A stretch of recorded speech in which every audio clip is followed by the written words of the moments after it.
მოგესალმებით ჩემო საყვარელო ქართველებო ბელორუსიიდან მინსკიდან მინსკის ცენტრიდან თქვენ ხედავთ ჩემს უკან ბელორუსის მთავრობის სასახლეს და ეს არის სანამ უშუალოდ გადაცემის თემებზე გადავიდოდე უნდა გითხრათ რომ ეს არის საკმაოდ მნიშვნელოვანი ადგილი ბელორუსის დედაქალაქის ცენტრი და აი აქ სწორედ 1941 წლის შემდგომ დაიდეს ბინა ფაშისტებმა, როდესაც მათ მოახდინეს ოკუპაცია ბელორუსიისა, აქ იყვნენ განთავსებულები აი ამ შენობაში მთლიანად და როდესაც დადგა მომენტი უკვე რომ ბელორუსია თავისუფლდებოდა ფაშისტებისაგან, მათ მთლიანად დანაღმეს აი ეს მთავრობის სასახლე, რომ გასვლის შემდგომ ეს აფეთქებული.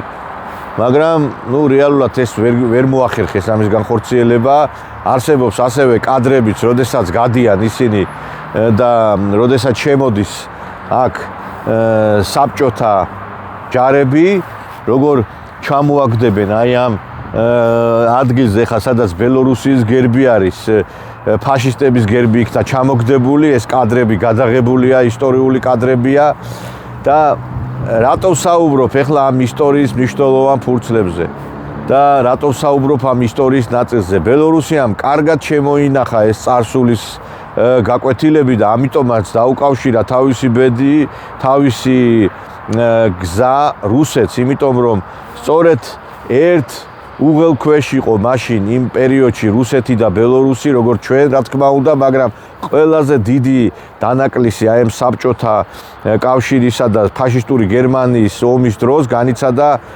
რუსეთმა, ბელორუსმა, ყოველი მესამე ბელორუსი დაიღუპა ამ ომში. რა თქმა უნდა, ჩვენც დიდი დანაკლისი განვიცადეთ ქართველებმა, ამაზე საუბარიც არ შეიძლება იყოს 750,000 ადამიანი იქნა, ესე იგი, როგორც გადმოცემით ამბობენ, სხვადასხვა დათვლებით, ამბობენ 400,000 კაცი გარდაიცვალა, მაგრამ არის უფრო მეტი რაოდენობაზე საუბარი და ჩვენ ძალიან დიდი ზარალი განვიცადეთ, მაგრამ უშუალოდ აქ იყო ომი, აქ იყო ამ ტერიტორიაზე კონცლაგერები იყო შექმნილი, მე თქვენ ფილმიც განახეთ ჩემი გადაღებული ტრასტინეცი, რომელიც არის მაგალითად მინსკთან ახლოს ეს ტრასტინეცი და აი აქ ამ კონცლაგერში 9,5 ადამიანი იქნა მოკლული ფაშისტების მიერ და გადაბუგული, განადგურებული იყო ბელორუსია. აი ეს ეკლესიაც, რომელსაც თქვენ ხედავთ, კათოლიკური ეკლესია არის, ესეც მაშინ დაიბომბა და მთლიანად განადგურებული იყო რა და აი აქ იყვნენ ფაშისტები, წარმოგიდგენიათ, აი ამ ტერიტორიაზე იყვნენ ისინი მთლიანად ოკუპირებული ქონდათ და ხოცავდნენ, ჟლიტავდნენ ხალხს და მერე მოხდა განთავისუფლება ამ ყველაფრის ჩვენი ერთობლივი ძალისხმევის შედეგად, რომელშიც რუსები, ბელორუსები, ქართველები, სომხები, ტაჯიკები, უზბეკები, ყველა საბჭოთა კავშირის ყველა ის წარმომადგენლები იყვნენ და სხვათა შორის ახლა 9 აგვისტოს იყო წლისთავი 2020 წლის მოვლენებიდან, როდესაც თქვენ კარგად გახსოვთ, დაიწყო მღელვარება 5 აგვისტოს საპრეზიდენტო არჩევნების შემდგომ, როდესაც დასავლეთს სურდა რომ გადატრიალება მოეხდინა ბელორუსში სახელმწიფო და 5 აგვისტოს საპრეზიდენტო არჩევნების შემდგომ დაიწყო ეს პროცესები, მათ ესე იგი ყველა შენობები აიღეს, ბელორუსის დროშები გადმოყარეს, დაწვეს და იქ გადმოფინეს თეთრი და წითელი ფერის დროშები, რომ ამით ისინი ამბობდნენ, რომ ეს არის ჩვენი დროშა და გამოსვლები იყო არნახულად დიდი. და მაშინ ალექსანდრე ლუკაშენკომ თავის შვილთან ერთად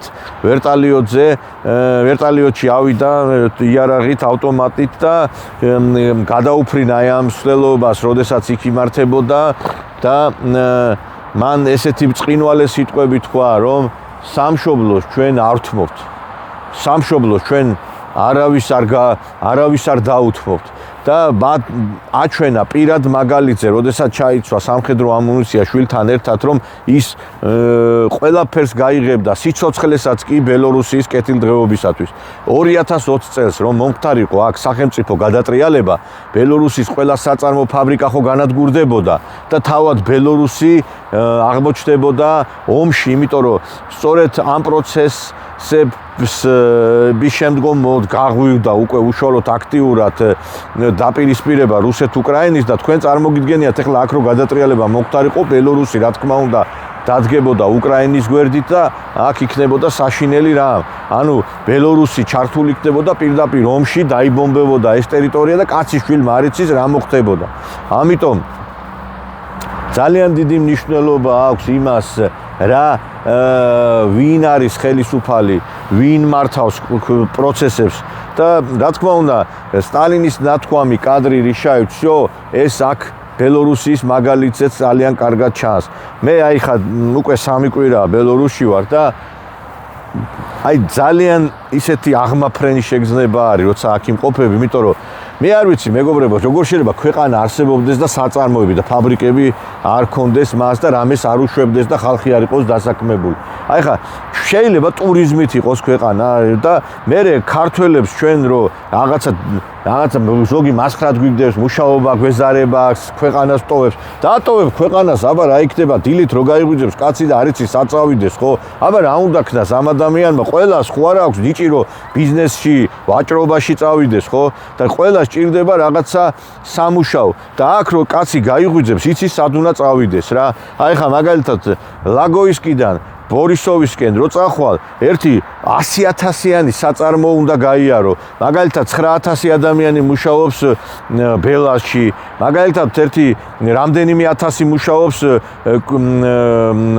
აი სამჭედლო საწარმო არის კუზნეთში კი არის საწარმო იქა ბელჯი, არის კიდევ ერთი რამდენიმე ისეთი მნიშვნელოვანი საწარმო, რომლებიც სხვადასხვა სამრეწველო მიმართულებით არიან და მე ამის შესახებ სიუჟეტსაც გთავაზობ თქვენ ძალიან მალე აი ამ მცირე ჩამონათვალ საწარმოების ირგვლივ და ყველგან ადამიანს აქვს საშუალება რომ რაღაცნაირად თავისი თავი გაიტანოს და სამუშაოზე წავიდეს. ეხა შეიძლება აქ ეხა მილიონებს არავინ არ იღებს, დიდი კატასტროფა ესეთი შვეიცარიის დონის ხელფასები არ არის, მაგრამ ადამიანებს საჭმელის, სასმელის პრობლემა არ აქვთ, კომუნალური გადასახადების პრობლემა არ აქვთ, იმიტომ რომ იციან რომ ხელფასი რომელიც აქვთ მათ ეს აკმაყოფილებთ და კომუნალური გადასახადებიც რომ თუ შენ გადამხდელი ხარ ბელორუსის გინახევდება 100 ლარის მაგივრად სიტყვაზე პირობითად 50 ლარს იხდი. დაზღვევა გაქვს სახელმწიფო ჯანდაცვის მიმართულებით. ეხლა აი ერთი ჩამოვედი, ჩემი საყვარელი ერთი კაი ქართველი კაცი მოვინახულე, რო ჩამოვედი სუფრას გაშალა ყველაფერი და რაღაცა პრობლემა შეექმნა ჯანმრთელობის თლიანად აუნაზღაურა სახელმწიფომ. და ანუ ესე იგი არ ვიცი აი ყველა მხრივ დაცული ადამიანი. ქვეყანა რომელსაც ყველაფერი აქვს, აი რაც ტანსაცმელიდან დაწყებული, მრეწველობიდან დაწყებული, ავტომობილებიდან, მძიმე მრეწველობიდან, ყველაფერი გააჩნია. და ეს არის აი ბედნიერი სახელმწიფო, რომელსაც აი აქ დაღურემილ ადამიანს ვერ შეხედო, ვერ ნახავ მეგობრებო, იმიტომ რომ ყველა სამსახური აქვს. კაცი რო დაიძინებს, იმაზე კი არ ნერვიულობს, სამსახურს დავკარგავ. კაცო, თუ დაკარგავს იმ სამსახურს, სხვა სამსახურს იშოვის. და ჩვენთან საქართველოში შეიძლება ადამიანს გული გაუსხდეს სამსახური რო დაკარგოს. და ეს ყველაფერი შექმნა ამ ერთმა ადამიანმა, ალექსანდრ გრიგორიჩ ლუკაშენკომ, რომელიც არის ამ ქვეყნის პრეზიდენტი და რომელსაც უდიდესი როლი აქვს ამ ქვეყნის განვითარების საქმეში. მე ამიტომაც ვიყვარს ეს ქვეყანა, იმიტომაც ვაფასებ, იმიტომ რომ ამ ქვეყანამ იცის ისტორიის ფასი. დღეს არის დიდგორობის დღე, დიდგორის ბრძოლის დღე, როდესაც ჩვენ დავამარცხეთ თურქ-სელჩუკთა უზარმაზარი რაზმი და ჩვენ იდეოლოგიური მუშაობა რო გქონოდა, ვინ არის ჩვენი მტერი, ვინ არის ჩვენი მოყვარე, ჩვენ პრემიერი კი არ გვეტყოდა კვირიკაშვილი, რომ თურქეთი ჩვენი ისაო სტრატეგიული მეგობარი არისო. არამედ იტყოდა, რომ არის ჩვენი მეზობელი, კეთილმეზობლური ურთიერთობა გვაქვს, მაგრამ არავით არის სტრატეგიული რაღაცა ურთიერთთანამშრომლობა და მეგობრობა ჩვენ არ ქონია, იმიტომ რომ ქვეყანამ ტაოკლარჯეთი წაგვართვა, ქვეყანამ წაგვართვა ყველაფერი ის, რისი წართმევაც შეიძლებოდა ხალხი, ტერიტორია, სარწმუნოება და დღეს როცა დიდგორის დღესასწაული არ აღინიშნება ისე როგორც სათანადოდ ეს იმიტომ რომ თურქეთის ელჩმა მოითხოვა რომ დიდგორობა ცოტა სხვაგვარად აღნიშნეთო და თურქებს უახსენებთო ამ ბრძოლაში. ესე იგი როგორ შეიძლება ახლა 9 მაისს აქ მაგალითად აღნიშნავდნენ გამარჯვების დღეს და ფაშისტები და გერმანელები არ ახსენებდნენ. აბა ვის მოუგეს ომი? აბა ვის მოუგე ჩვენ დიდგორობის დროს ომი? რა მაინტერესებს? და მაინტერესებს ერთი ბათუმში რატო ვერ უნდა გაიაროს რომელიღაცა ქუჩაზე ქრისტიანმა? რატომ ვერ უნდა გაიაროს ხალხო? და ამიტომ ჩვენ ძალიან მნიშვნელოვანი პროცესები ხელიდან გაუშვით, ისტორიის ფურცლები სხვაგვარად შევაფასეს, ბელორუსის მსგავსად ვერ გამოვიტანეთ დასკვნები ჩვენი საერთო ისტორიიდან. ლუკაშენკომ ბელორუსმა ისწავლეს იქიდან რომ რუსეთის გარეშე ბელორუსი ვერ გაძლებდა, იმიტომ რომ ის ეკონომიკაც რომელიც დღეს ყარათ არის, სწორედ რუსეთის ბაზარზე არის დამოკიდებული, იმიტომ რომ პროდუქცია რომელსაც აწარმოებს ბელორუსი გადის ძირითადად რუსულ ბაზარზე. ეს არის სოფლის მეურნეობა, მრეწველობა, მძიმე მრეწველობა, ეს ყველაფერი გადის მეგობრებო ძირითადად რუსულ ბაზარზე 75% და ჩვენ ხო უნდა გვცოდნოთ და რომ ჩვენ აი ხა რო დავდივარ და ქართულ ჩაის რო ვერ ნახავ მაღაზიაში და ქართულ ხილს რო ვერ ნახავ და ქართულ პროდუქციას რო ვერ გული არ გეტკინება, რატო უნდა იყოს ქართული ჩაი განადგურებული, რატო არ უნდა გქონდეს ჩვენი მრეწველობა, რატო არ უნდა გქონდეს ჩვენი სამუშაო ადგილები, რატო უნდა გშურდეს თეთრი შურით ამ ქვეყნის, ოდესაც ჩვენ ამ ქვეყანაზე მაღლა ვიდექით, ჩვენ ბელორუსზე მაღლა ვიდექით და ჩვენვე გავანადგურეთ ჩვენი ქვეყანა მეგობრებო და ამიტომ დასკვნები ხო უნდა გამოვიტანოთ.